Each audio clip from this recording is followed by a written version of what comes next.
আমি আর কত কালে থাকবো বসে পথের দিকে চাহিয়া, ও মাঝি ভাই আমার মদিনা লরে যাইয়া। আমি আর কত কালে থাকবো বসে পথের দিকে চাহিয়া, ও মাঝি ভাই আমারে মদিনা লো যাইয়া। বড় আশায় এই মনে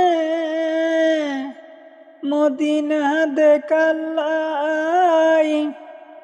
আল্লাহ তুমি তৌফিক দিও মদিনা যাই বল্লাই। বড় আশায় এই মনে মদিনা দেখাল্লাই, আল্লাহ তুমি